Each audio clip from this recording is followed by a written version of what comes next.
I wish I would have bet $1 billion on Purdue bouncing back after their embarrassment against Iowa State. Unfortunately, I did not do that. So I will not be able to benefit, but that's exactly what happened. Minnesota comes into Mackey, and although it's a tight game at half, Purdue really opened it up there in the second half, and they get it done 85-57. Matt, obviously this Purdue team is, still a national championship contender. Everything that could have gone wrong did go wrong against Iowa State. Just what do you make of this bounce back and the resolve of this group to, win by a big margin tonight at home against Minnesota? That was the biggest question mark, right? Like how would they respond? Like, is this a national championship contender, based on what happened and transpired over the weekend? And that's what they did. They responded. And that's what national champions do. They respond. It was a tough day. Iowa State took them to the woodshed, and Matt Painter said it. It was an avalanche. That's what he kept talking about. Like, they didn't know how to recover from it. It was just, and he credited Iowa State and what they were able to do. So to see the response from the team tonight, 3-point game at the half, Trey Kaufman rim and how good he was, because he was bad. Like he struggled in that game. To see him come out there and have a double-double. I mean, Oscar Clough is the guy he's the X factor, right? I mean, Fletcher Lawyer, Braden Smith, Trey Kaufman, Wren. Okay, who's the next guy? And to see what Clough was able to do in the game tonight was really, really impressive, because he's the guy that can push them over the top and over the edge. Fletcher Lawyer, he's just been the guy that's been a little bit inconsistent throughout the course of the entire season. So we'll see where, can he find his rhythm? Can he find his rhythm, especially from behind the 3-point line? But if they can get Oscar Clough going, that's a game changer, no question about it. Tyler, they were, 21-point favorites tonight, Purdue was. So a margin was certainly expected, but to see them do it, and especially after a tight first half, when I'm sure there were a lot of people out there wondering, like, is there something, and again, it's all relative because we perceive Purdue as a national championship team, as we should. But is there something wrong with Purdue? Is there something broken? And they come out in that second half and they just really open it up. Is there something to be said for the margin here after, such a wide margin in the game before, the other way? First of all, it's Minnesota, and I don't mean any slander towards Minnesota. I mean, there's a reason it was a 21-point margin, before the game. I just think that the slander goes to Iowa State's not getting enough credit. They have great players. They get after teams defensively, and they pressure teams better than more, other teams. And they're, in my opinion, Iowa State is a contender. I think this says more about Iowa State than anybody. I mean, they have veteran players. They have guys who have been there for a while. I'm not concerned about Purdue. I think they're a contender.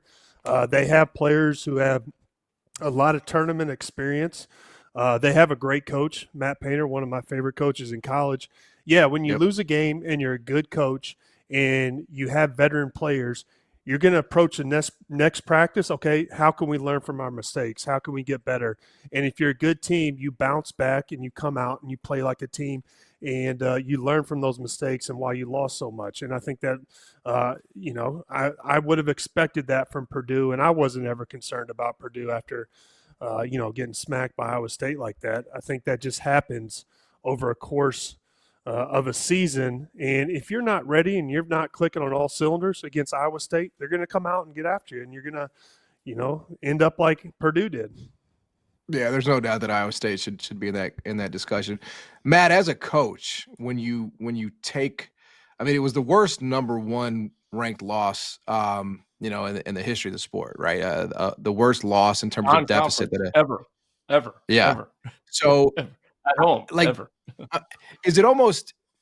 I don't want to I don't want to diminish the win here, because again, it was by margin. They covered the spread. They outperformed technically, but does it almost make it easier for a coach in that practice, in that next game, that, like, listen, we're a top team in this sport, and we got embarrassed, and now unfortunately Minnesota is going to be the next victim. To Tyler's point, like, Matt Painter is one of the best coaches in the game right now. He's one of the best coaches in the last 15 years. There's no question about it. And as a young coach, sometimes you'll overreact.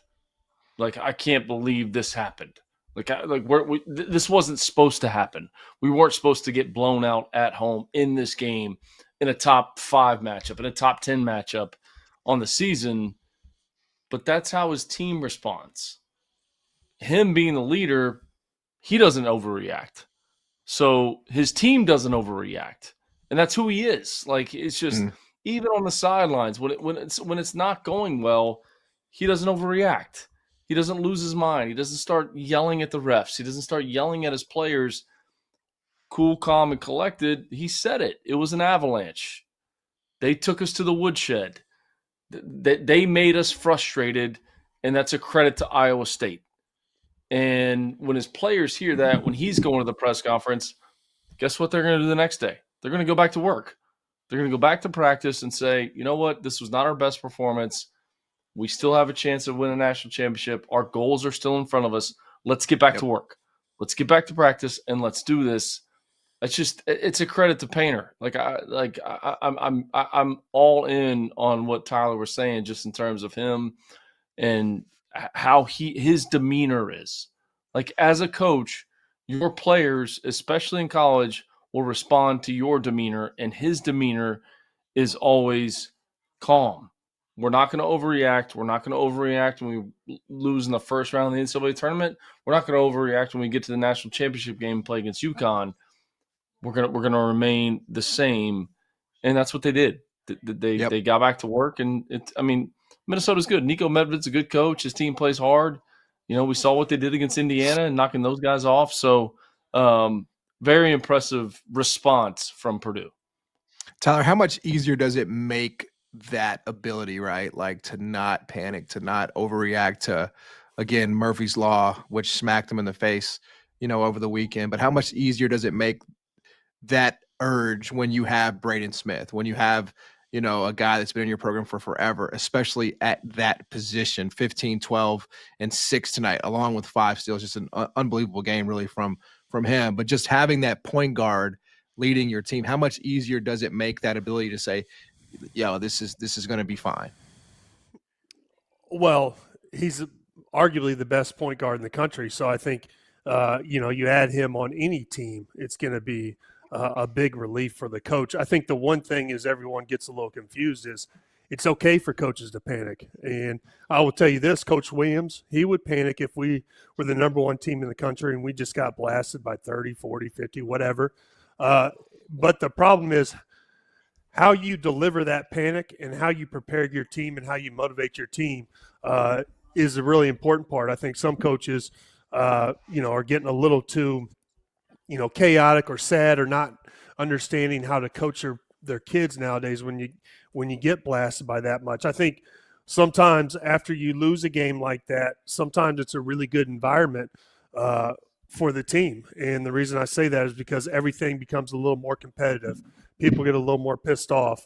You got guys sitting on the bench that didn't get playing time. Now they want playing time. So things aren't right for the team. All right, I'm going to come out here and try to bust somebody's ass in practice and prove to the coach that, hey, you know what, I can play. Maybe put me out there, see what happens.